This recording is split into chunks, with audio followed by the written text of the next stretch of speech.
Welcome, everyone, and thank you for taking some time with us today. Happy holidays to everybody.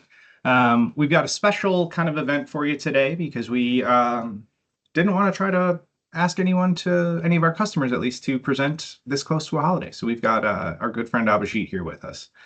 For those of you that are new to the group, we are PowerHug, the healthcare user group for the Power Platform, a community for admins, makers, users, and really our mission or our goal here is just to help all folks inside the Power Platform ecosystem with that kind of healthcare specific lens learn from one another. We'll be here most often the fourth Thursday of every month. Around the holidays, we've moved some things around. And we're here to tell stories with our customers of governance, user adoption, best practices, ROI, promoting communities and citizen development, organization, lessons learned, really any and all things Power Platform. If you haven't joined us already on LinkedIn, you can find us via that QR code or the AKA link on the right there. We also post our previous sessions on YouTube at Power Platform Hug. So we've got a library now, I think, spanning just over a year of sessions, thanks to our customer community here. So thank you all for being here. And we really encourage, if you're ever interested in being a presenter, do get in touch with us. We'd love to have you. And whether you're ready to present next month, you've got an idea for a few months out, we're always willing to coach you through it and are really open to any and all new ideas. Before we get started, I'll have Randall talk about a couple of upcoming events. Yeah, thanks, Scott. Well, our details are lacking a little bit this month, but we are looking at scheduling a few different customers to come in and talk. So we're trying to work through the dates and times that accommodate those customers. So hopefully we'll have this filled out really soon in terms of our January event. But again, looking forward to having a customer present about a use case that they're deployed using Power Platform. And then also next month, we have an event by some of our colleagues at Microsoft here from the Master Series on January 15th about unlocking the power of Copilot Studio. So they'll walk through some of what your journey looks like using Copilot, Copilot Chat, and Copilot Studio. Just some more education that you can take with you and listen in on their events there on January 15th. And I think it's a multi-part series, so it will continue on from there as well. But with that, we're going to dive right into our session today with Abhijeet about his AppealSense AI solution, where intelligent automation meets compassionate care. But before we dive into that with Abhijeet, Scott, you got a couple things you want to touch on first, right? Yeah, thank you. So Abhijeet and I have partnered on this, and when Abhijeet showed me the demo that we're going to talk through today, my jaw hit the floor, and I immediately had to ask him to come onto this community and show folks. And really, what this is about is, on almost every conversation I have with customers of late, I'm showing some version of this slide. You may have seen it from other Microsoft folks. We are really committed to bringing our customers along on this journey to being what we call frontier firm. And what that means is we're taking you through these patterns or stages in that journey. I think most of us are probably at least past stage one, where we're starting to use AI as that personal assistant. This might be your Copilot. For some of you, it might be a ChatGPT tool or even another coding tool or whatever have you. And as we've graduated past that, we started to add agents onto those teams. Researcher and analyst being two primary agents inside of M365 Copilot. Maybe you've built a couple of custom Copilots, either with our agent builders experience or even Copilot Studio. And as we move people to this phase 3, the human-led, agent-operated, what we're really going to start to see more and more of is this concept of humans as operators of multiple agents doing more and more complex and long-running business processes. And as these agents get more capable, the burden on the human is going to lessen. We're really going to free up the human productivity and creativity and spirit is our goal here. So what Abhijeet has here today is a really fantastic example of more of a pattern 3 agent, where we're getting to a little more of the cutting edge with the capabilities and the processes and the combination of automation and AI, where we can really unlock human productivity.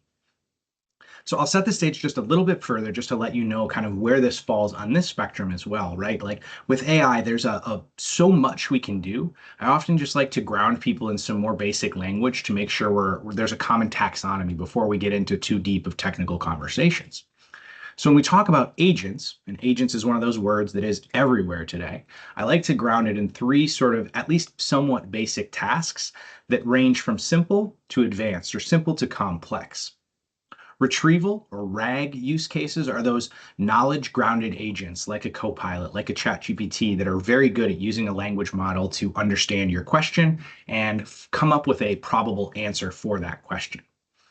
When we get into building custom agents, a lot of times what we're helping folks do is moving to that task-based agent, where we're going and doing something on behalf of the user. The go-do agents, go create me a ticket in another system, go send an email on my behalf, go draft a document for me.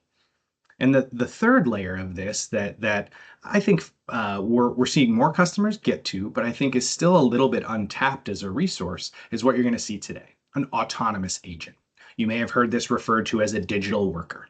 These are agents that work in the background. They are not triggered by a prompt or well, I guess in some level they are triggered by a prompt, but they're not triggered by a user prompting them. They are triggered by some other activity in a database or in a system.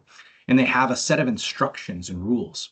You teach them to do their job, much like you would an intern who's brand new to your company. You explain to them in very detailed instructions what they need to do. You provide them the tools to do it, and you allow them to go off and do that job. In the case of autonomous agents, we're still bringing humans into the loop of the process, but we're allowing them to remove some of the burden on the human. So I just wanted to ground in those couple of concepts before we talk through this. And with that, Abhijeet, I will hand it off to you to show you what is currently my favorite demo going at Microsoft. Thanks, Scott. Let me bounce you off here.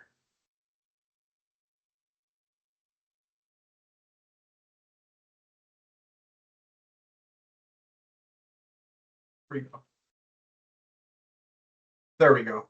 I'm going to start sharing my screen. Scott and Randall, let me know when you can see it.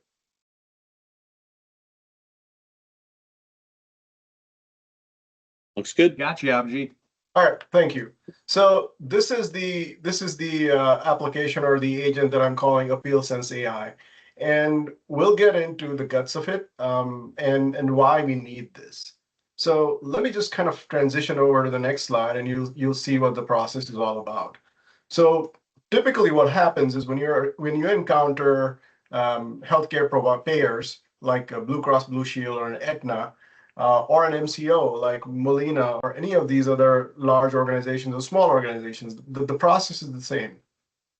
What happens is that they basically get claims. They get thousands of claims in a day in some cases, and in some cases the claim isn't processed the way it should be, or maybe the member or the provider is challenging the denial of a particular claim.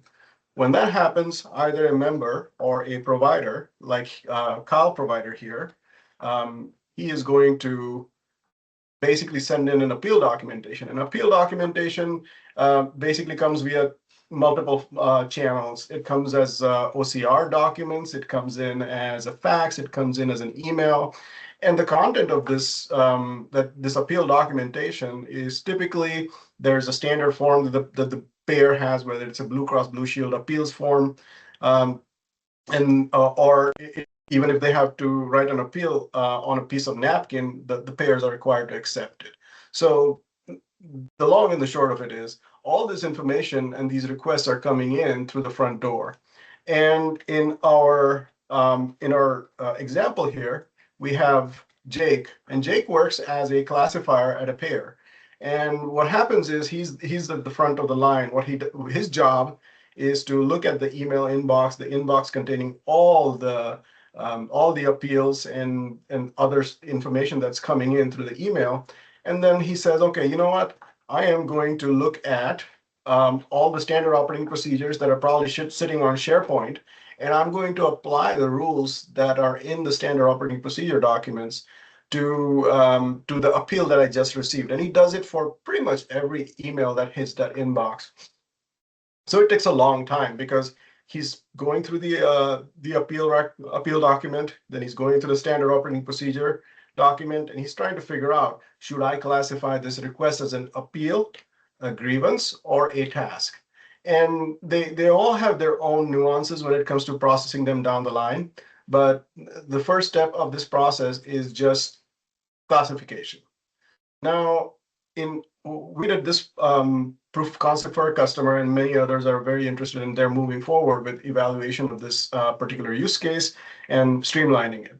So for our customer, what they do is they basically create a Dynamics 365 case because they want to track the incoming appeal. They want to make sure that all the breadcrumb trail of what's done, what the processing looks like, and things like that to be captured in an electronic system and be reportable. So that when Kyle provider calls in 5 days from now and says, "Hey, what's the status on my appeal request?" they can do that. So once he creates a shell of a case, he is going to basically attach the appeal documentation that came in via email, like it's probably a PDF or multiple PDFs. And what he does after that is he looks at the coverage manuals, because there are claims, EOBs and things like that within the appeal docs. And he says, okay, this has a coverage code of CO45, let's just say, a denial code. And he's going to go and find all the coverage manuals that pertain to that denial. Then he's going to look over the appeal documentation, and he's going to make a recommendation saying whether we should hold up the denial or whether we should overturn the denial. So that is the appeals process. And then finally, a clinical reviewer called Jane, she is going to do a final quality check and say, yep, this is good. We are going to either approve the appeal or uphold the denial. And then she finally sends over a response. So Kyle sends over a response to my apologies. Jake sends over a response to Kyle, the provider, over here, right? So this is the process. So what you guys are going to see today is you guys are going to see, let's see. You guys are going to see this much. You guys are going to see the classification part. The AI part of it, where we provided recommendation, that's part 2. So let's just kind of focus on what happens when we look at a future AI powered world. But before we get into that, let's talk about the autonomy of an agent. In Copilot Studio, or pretty much most of the agents that I work with, you have the orchestrator. Orchestrator basically is the brains of the operation, and it tells the tools that are in your agent when to execute, how to execute, what should be passed, and then if there are knowledge assets in there, it tells the agent how the knowledge should be used.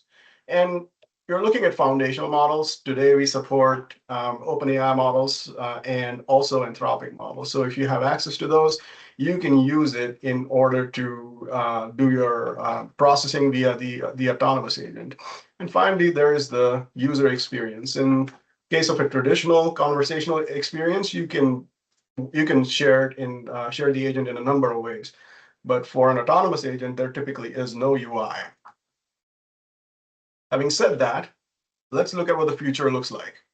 So in the process that we reconceived for our payer customer, the input remains the same. Kyle, provider, sends in an appeal document, whether it comes via email, fax, whatever, it lands in an inbox.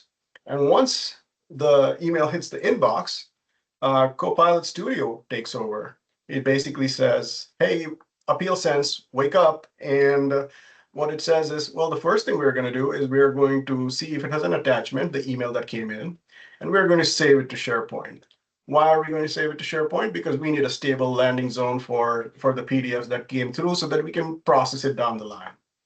Now, once we've done that, we run, the agent is going to run the content of the PDF folder on SharePoint, and it's going to convert it into Markdown, because PDFs are large documents. You sometimes kind of reach size limits and things like that. So we use Azure AI Doc Intelligence to do that process.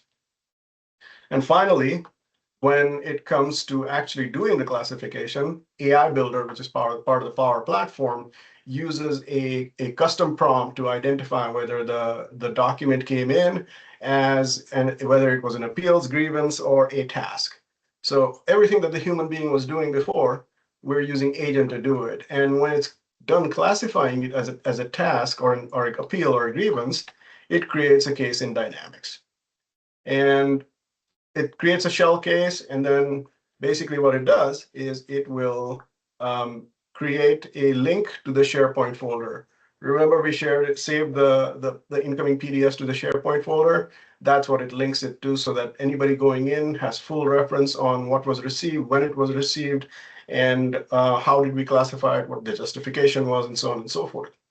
At this point, Jake, whose job was to bring everything from the email received and to classification, he's not really looking at any documentation right now. All he's doing is performing a spot check, and he says, okay, great. The AI's recommendation is accurate. I'm going to let it move along. And in the future, you see these yellow dots. In the future, what's going to happen is, let's say you guys have a document management system. So you provide it with a denial code on the claim, and it brings back all the coverage manuals. And we would basically use AI Builder again to apply the coverage manuals to the appeal document. And then we annotate the case. And finally, Jane creates adds the recommendation in the Dynamics case and says, yep, resolved. So this whole process, start to end, takes about 2 minutes. So in the real world today, our customers have 3 full-time employees doing this job, and it takes them up to 2 to 4 days to just classify. So just to get to this point. So you're going to see a demonstration which actually shows this process from start, which is here, all the way up to classification. Having said that, let's just jump right into the demo. Okay, there we go. Can everyone still see my screen? We can. Yes. Awesome, thank you. So here is an example of an appeal. Now this has been scrubbed. This is non-PHI data, but it is a similar format to what most payors receive from an appeals process. They get a fax and they get a form which tells them, hey, this is the member information, this is the date of service, and so on and so forth. In many cases, what happens is they will also provide documentation of the medical records, right? So in this case, there was something related to eye surgery, so they added medical records, and they kind of said, okay, this is my appeals and this is my supporting documentation. So why don't we just let it go, let it run, and we'll kind of walk through the process as it's running. So I'm going to send it to myself, and the only thing that I have here right now is the appeal document, and it has just a standard text saying, please run this appeal and process it.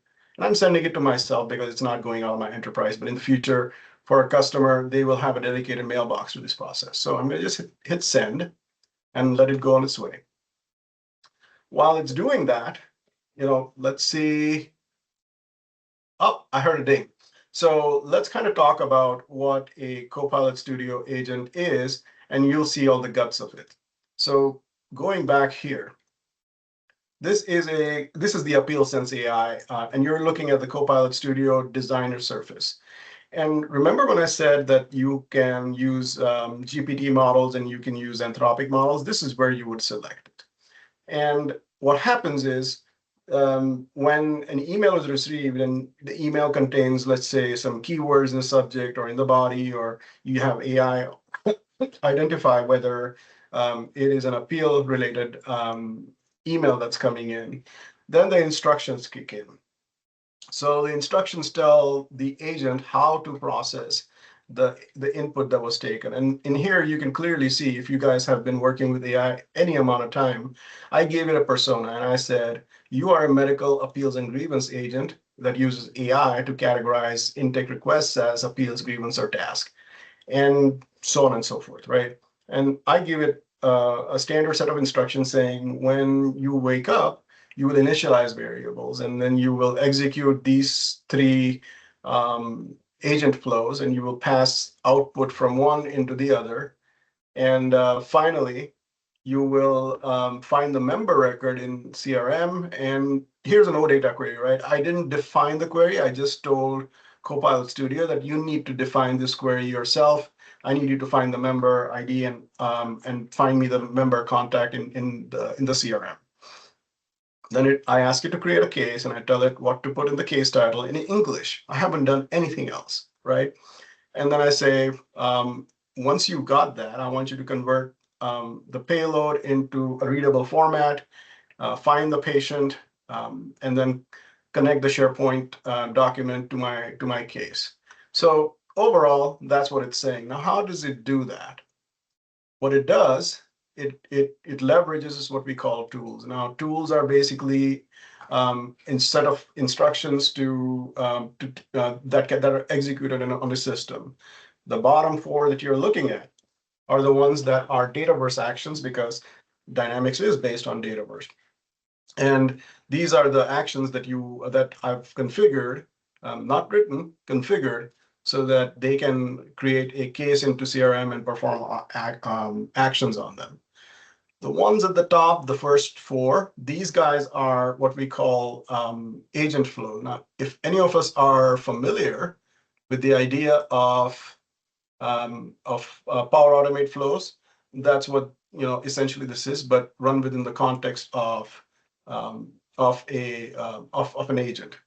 So let's kind of refresh this. So what you're looking at right now is basically Power Automate Cloud, and it tells me that my flow ran 2 minutes ago, and it succeeded. And it ran for 2 seconds. So this was my trigger that actually woke up the agent. And I can go into it really quick, not to spend too much time on it, but once it comes up, you will see that the only thing that it does is when an email arrives, it returns something to the Copilot Studio agent. And what it does is it returns the trigger body of the email that was received. And then it passes control over to the next one. Let's kind of refresh this again. And it succeeded, ran 3 minutes ago. For this one, it saves the attachment to SharePoint. It does some processing to generate like a unique name and things like that. And I have several actions in here. We don't have time to go over it all today, but overall, it creates a SharePoint folder and saves all the documents that were received with that particular email. You might have 1, you might have 10. So it'll save them all. And then it tells you which folder it created, right? It says, here's my folder ID. And then, because remember when I said PDFs come in various sizes, various shapes, but we want to retain the knowledge that's inside the PDF, but not in such a heavy format. We want to make it lightweight and still retain all the information that was input on the forms, like check boxes, tables, and things like that. So this is where Azure Document Intelligence comes into picture. In here, I basically process all the documents that were received, and I call Azure Document Intelligence, and I use a model, and it basically processes that model, takes the PDF, and converts it into a markdown file, which is a lightweight HTML-like format. And finally, I do the classification. Now, how do I do the classification? Let's kind of go into something that is going to be intriguing. So when we talk to our customer, they said, we are going to give you rules for identifying key pieces of information and also on how to identify an appeals versus grievance or a task. Now, everything that you're seeing is scrubbed. There is no customer information. This is a fake make-believe Blue Cross Blue Shield called Access Point Health.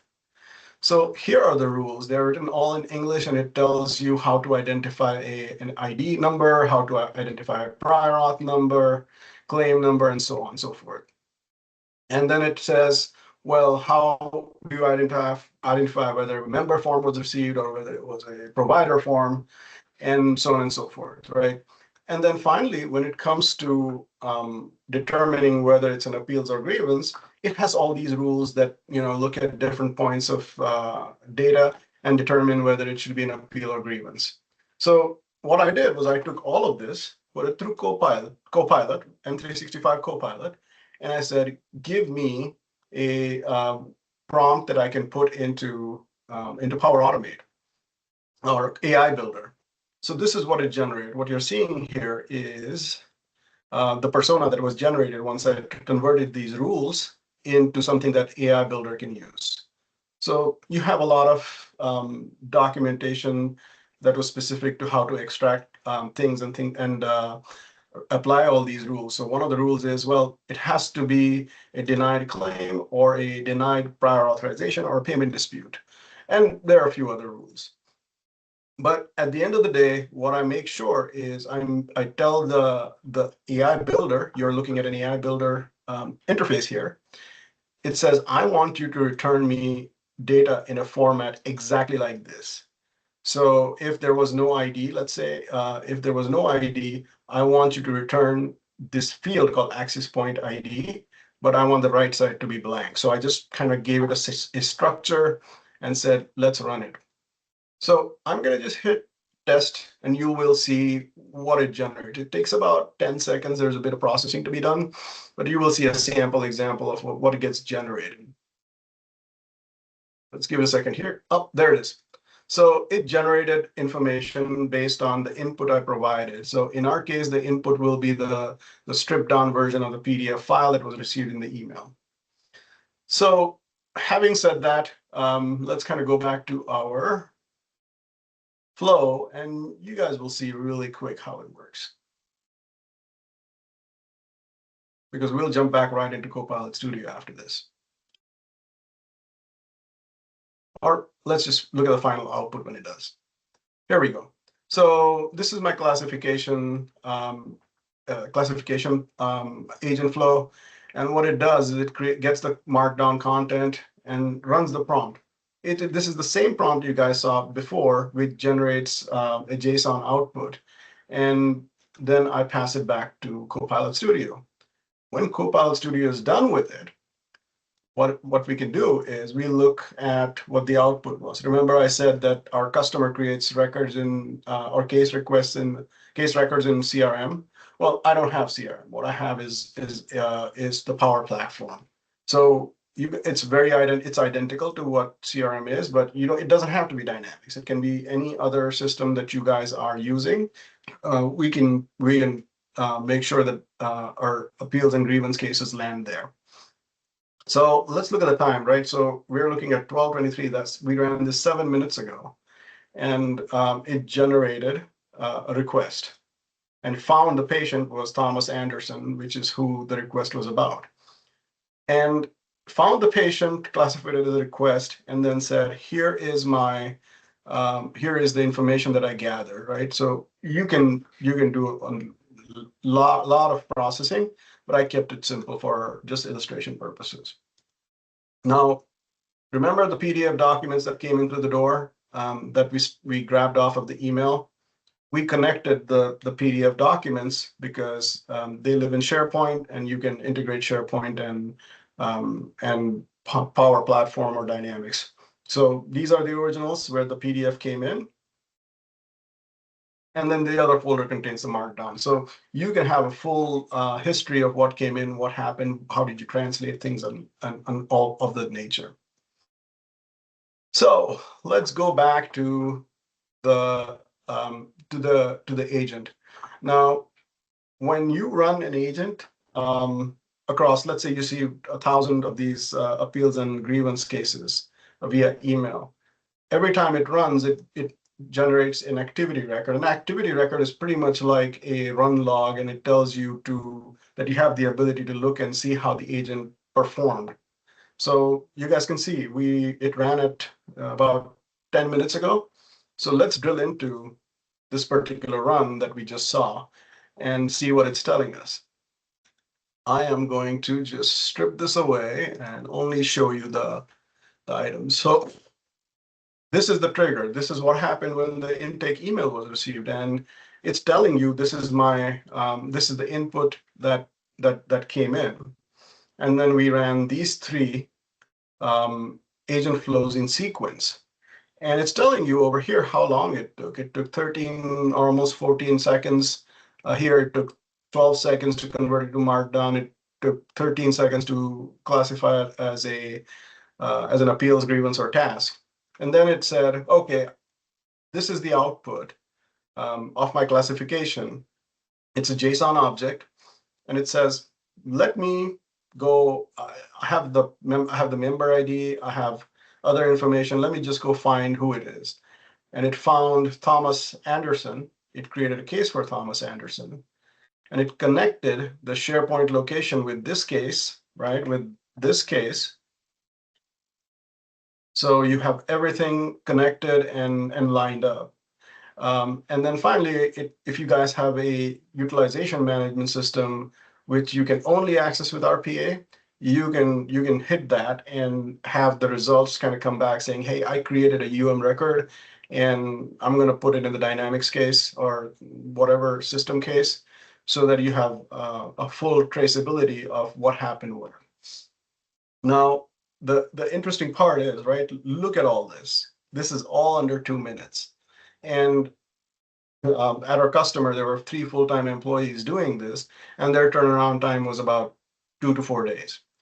And let's kind of look at the time savings. If let's say this agent runs every day and it does, let's say it does a pretty good job, right?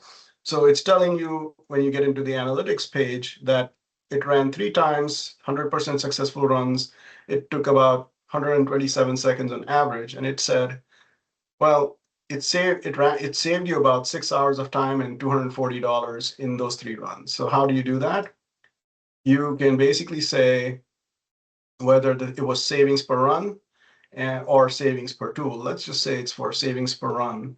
And I can say this task takes anywhere, one of the individuals who was doing it manually, it takes them 2 hours, and their time is worth $80 for 2 hours. So that's how we kind of come up with this cost. And you get to see what the run outcomes were. You get to see how the agent was used. You get to see which tools or agent flows were working, and at what rates, at what success rates. So you pretty much have it all, right? It's an orchestration engine that uses fuzzy logic and instructions in order to deliver value to you. So that was the demo, but let's kind of look at what it gives you. It gives you improvement. So how does it do that? We're looking at what the previous challenges were. That was manual, labor intensive, takes forever. Now it's AI-based automation. And the individual who was doing the work before for classification, he or she, they need to perform a lot of processing in their mind based on documents to identify whether they're classifying it correctly. Now AI does it, they just have to validate. So previously, there was no real-time visibility. There were SLA breaches. You no longer have that. You have full audit history. Before, from start to finish, classification plus the disposition of the case, whether the appeal was denied or whether it was upheld, that took around 2 to 4 weeks. You guys just saw the classification took about 2 minutes, right? So when the recommendation runs after the classification, it would take probably 3 or 4 minutes. So we went down from 2 to 4 weeks to about, let's say, 6 minutes. And before there was status reporting, somebody had to actually physically go in and say, yep, this particular request has been processed. And between those times, there was nobody had any idea where it was. Now, with a full integrated system in place, you have reporting start to finish, and you know exactly what to show your leadership. In fact, they can go in and look at themselves. So this is pretty much the ideal use case for a AI-based autonomous agent. And I am going to pass it over to Scott. Scott, take it away. Thank you, Abhijeet. I'll share my screen back out, but actually first I'm going to take a question here in the chat because I was just typing it, so I'll just do it verbally. And Abhijeet, if you want to scan the chat and you have any input on any of those questions, feel free to chime in after me. So, Luke, you said, do we build a flow in Power Automate and then point Copilot Studio to the workflow? As is way too often the case with Microsoft, it's a little bit of an it depends situation. If you're trying to combine the two tools and get kind of the best of both worlds, my recommendation is to start in Copilot Studio. Because if you go to the Tools tab in Copilot Studio and you create a new tool, one of the things you can create is an agent flow. So you can invoke what would be a cloud flow traditionally from the context of your agent. And then you can tell it in the instructions when to invoke that agent flow. You can create inputs that come from the chat experience or something like that, and you can use those further along. And that's one way to do it. We recently announced the ability to trigger an agent from a cloud flow. So where it makes sense, you could start your kind of deterministic step-by-step process and then invoke an agent to go do its portion of the process. The theme here you'll probably sense is that the lines are blurring, right? The concept of agentic is where we merge AI with automation, and it's less and less about like what's the right tool for the job. It's more often using the tools in concert and assembling them to get the task done. And then, like I said in the chat, it can be as simple as which pricing model makes the most sense for me. Do we want to be in more of a credit-based kind of consumption model? Do we want to be in a per-user model? And sometimes a little bit of both if we're using something like AI Builder in that process. Share my screen back out here. Before I close up, Randall, did you have any other questions that I missed in the chat, or are we good to do our closing here? No, I'll just say I think there's a comment here from Luke in terms of just the built email flows that could be repurposed in agents. The big thing is you can do that. You just got to modify the trigger, right, in terms of how it gets added. So you'll have a trigger from Copilot Studio that will need to be there in order for your agent to call it. So that's the biggest thing there. Well, thank you so much, especially so to Abhijeet for all the work you put into that demo today. I hope that what we've achieved today is just kind of opening eyes to just how far we can start to stretch these workflows and these ideas. I loved this demo because it touches like what Randall, Abhijeet, and I do, and Tracy as well, is we cover AI business solutions at Microsoft. And that demo flow, especially when we include the dynamics bits and pieces, is touching like every part and piece of AI business solutions in a very organic way, in a way that really makes sense for our customers. And I love showing these more advanced and complex ideas to folks just to get them thinking. I always tell my customers, like, you're not going to start coming up with great agentic use cases until you start to understand the tools in the toolbox. And then once you kind of understand the tools, just like any job, right, you can start to identify, okay, maybe I need this tool for this task. And that's where we can come in and help you take those ideas and turn them into kind of a structured approach and help you move forward. We will be back in January. We're TBD on the presenter, but we've got a couple of irons in the fire, if you will. So we're hoping to have that locked up soon. If you're not, follow us on LinkedIn, join the group on LinkedIn. We're always posting about the upcoming sessions there and making sure they're promoted out. Encourage you to get in touch with us on LinkedIn for any and all questions you've got. And then this recording will be up on our YouTube page within a day or so. And encourage you to go back and look at some of the history we have. We've got quite a library of stuff. So thank you all for taking some time today. I hope everybody has a wonderful holiday, a wonderful new year. And shout out again to Abhijeet for building a really, really cool demo that got me really excited.